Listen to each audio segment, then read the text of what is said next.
کیا اب جانتے ہیں؟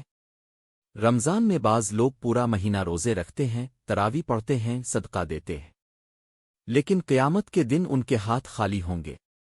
کیوں؟ کیونکہ ان کی نیت اللہ کے لیے نہیں تھی۔ آج کا بیان آپ کی زندگی بدل دے گا۔ اگر رمضان میں نیت درست ہو گئی تو معمولی عمل بھی پہاڑ بن جائے گا، اور اگر نیت خراب ہو گئی تو پہاڑ جیسے اعمال بھی ریت بن جائیں گے۔ آئیے جانتے ہیں رمضان میں نیت کی اصلاح کا اصل راز۔ رمضان اور نیت کی حقیقت۔ رمضان صرف بھوکا اور پیاسا رہنے کا نام نہیں ہے۔ رمضان دل کی صفائی کا مہینہ ہے۔ یہ وہ مہینہ ہے جس میں اللہ تعالیٰ اپنے بندوں کے اعمال کو کئی گنا بڑھا دیتا ہے۔ لیکن یاد رکھیں، رسول اللہ نے فرمایا، اعمال کا دار و مدار نیتوں پر ہے۔ اگر نیت اللہ کے لیے ہے تو معمولی سا عمل بھی عظیم بن جاتا ہے، اگر نیت دنیا کے لیے ہے تو عظیم عمل بھی ضائع ہو جاتا ہے۔ آج ہمارا سب سے بڑا مسئلہ یہی ہے کہ ہم عمل تو کرتے ہیں لیکن نیت چیک نہیں کرتے۔ ہم روزہ رکھتے ہیں لیکن کیا نیت صرف اللہ کی رضا ہے؟ ہم تراوی پڑھتے ہیں لیکن کیا دل میں یہ خیال نہیں آتا کہ لوگ کہیں واہ واہ کریں؟ ہم صدقہ دیتے ہیں لیکن کیا تصویر سوشل میڈیا پر ڈالنے کی خواہش نہیں ہوتی؟ یہی وہ مقام ہے جہاں رمضان کا اصل امتحان شروع ہوتا ہے۔ نیت کیا ہے؟ نیت دل کا ارادہ ہے۔ زبان سے الفاظ ادا کرنا ضروری نہیں، دل کا رخ اللہ کی طرف ہونا ضروری ہے۔ رمضان میں نیت کی اصلاح کا پہلا قدم یہ ہے کہ ہر عمل سے پہلے خود سے پوچھیں، میں یہ کیوں کر رہا ہوں؟ اللہ کے لیے؟ لوگوں کے لیے؟ اگر جواب خالص اللہ کے لیے ہو تو خوشخبری ہے۔ ریاکاری، اعمال کا خفیہ دشمن۔ ریا وہ بیماری ہے جو اعمال کو دیمک کی طرح کھا جاتی ہے۔ رسول اللہ نے فرمایا، مجھے تم پر سب سے زیادہ خوف شرک اصغر کا ہے۔ صحابہ نے پوچھا، وہ کیا ہے؟ فرمایا، ریاکاری۔ سوچیں، اگر رمضان میں ہم نے روزے رکھے، قرآن پڑھا، صدقہ دیا، لیکن دل میں دکھاوا تھا تو کیا فائدہ؟ آج کے دور میں ریا بہت آسان ہو گئی ہے۔ نماز پڑھتے ہوئے تصویر، عمرہ کرتے ہوئے ویڈیو، افطار دیتے ہوئے لائیو۔ نیت کا امتحان یہی ہے کہ اگر کوئی نہ دیکھے تو بھی آپ وہی عمل کریں۔ رمضان میں نیت کی اصلاح کا دوسرا قدم، ایسے اعمال کریں جو صرف آپ اور اللہ کے درمیان ہوں۔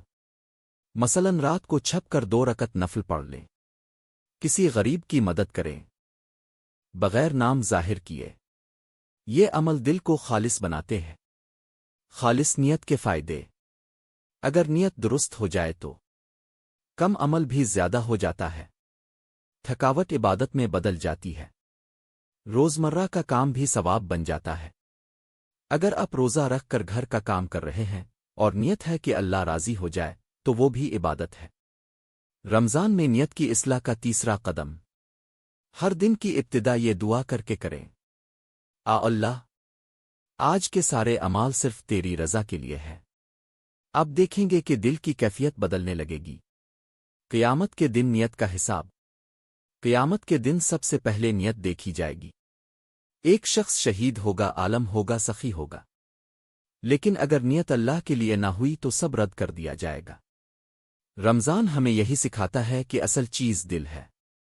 اس رمضان عہد کریں، میں روزہ صرف اللہ کے لیے رکھوں گا، میں عبادت دکھاوے کے لیے نہیں کروں گا، میں اپنی نیت ہر دن چیک کروں گا۔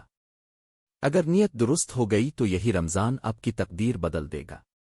اے اللہ رب العالمین، اللہ، اگر ہمارے روزوں میں کوئی کمی رہ گئی ہو تو اپنے فضل سے معاف فرما دے۔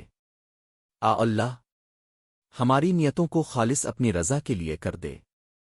اللہ، ہمیں ریاکاری، دکھاوے اور شہرت کی محبت سے بچا لے۔ رب، ہمیں ایسا روزہ نصیب فرما جو صرف بھوک اور پیاس نہ ہو، بلکہ گناہوں سے بچنے والا، دل کو پاک کرنے والا اور تیری قربت دلانے والا ہو۔ اللہ، ہمارے تراوی، تلاوت، صدقہ اور ہر عبادت کو قبول فرما لے۔ رب، ہمیں وہ بندہ بنا دے جس کا ہر عمل صرف تیرے لیے ہو۔ اللہ، اس رمضان کو ہماری مغفرت، نجات اور تقدیر بدلنے کا ذریعہ بنا دے۔ ہمارے والدین کی مغفرت فرما، ہمارے گھروں میں برکت عطا فرما۔ اور ہمیں ایمان پر زندہ رکھ اور ایمان پر ہی خاتمہ نصیب فرما۔ آمین رب العالمین۔ اگر آج کے اس بیان نے آپ کے دل کو چھو لیا ہے، اگر آپ بھی چاہتے ہیں کہ اس رمضان آپ کی نیت خالص ہو جائے، تو ابھی اسی وقت ہمارے چینل کو سبسکرائب کریں۔ ملتان اولیاء ملتان بیل آئیکن کو ضرور دبائیں تاکہ آنے والا ہر روپرور بیان سب سے پہلے آپ تک پہنچے۔ اس ویڈیو کو لائک کریں، اپنے دوستوں کے ساتھ شیئر کریں۔ کیا پتہ آپ کے ایک شیئر سے کسی کی نیت درست ہو جائے اور آپ کے لیے ثواب القاف جاریہ بن جائے۔ اللہ آپ کو جزائے خیر عطا فرمائے۔